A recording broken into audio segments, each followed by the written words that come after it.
ده الدكتور الكندي عالم الرياضيات جاري ميلر. الراجل ده فضل فترة طويلة يبحث عن اي خطأ في القرآن عشان يثبت ان هو زيه زي اي كتاب تاني عادي، لكنه لما اتعمق فيه اكتشف معجزات في القرآن جعلته يدخل الاسلام، وبالفعل اسلم سنة 1977. ومن القصص اللي لفتت انتباهه هي موقف ابو لهب من سيدنا محمد عليه افضل الصلاة والسلام. ومن المعروف ان ابو لهب كان بيكره الاسلام جدا لدرجة ان هو كان بيتبع سيدنا محمد في اي مكان عشان يقلل من قيمة الكلام اللي بيقوله سيدنا محمد. يعني لما كان بيشوف الرسول بيتكلم مع ناس غريبة ابو لهب يبدأ كده يراقب من بعيد، واول ما الرسول يمشي ويسيب الناس ابو لهب يروح لهم ويقول لهم لو هو قال لكم ابيض فهو اسود، ولو قال لكم ليل فهو نهار. المقصد هنا ان هو عايز يخالف الرسول في اي كلمة يقولها ويشكك الناس فيه باي طريقة. المهم ان قبل وفاة ابو لهب ب10 سنوات نزلت سورة المسد.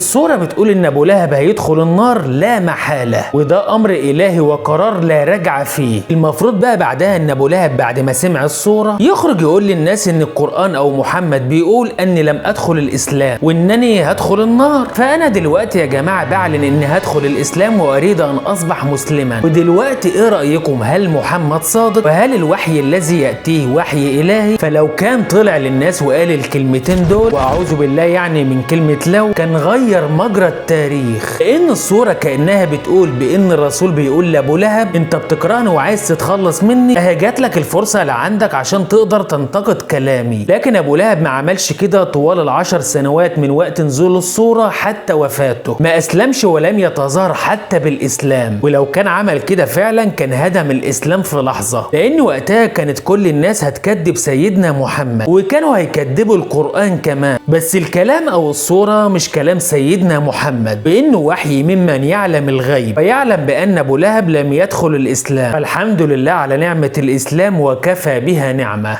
اقول لهم لايكوا ولا هيقولوا بطلب لايكات حتى في المحتوى الديني؟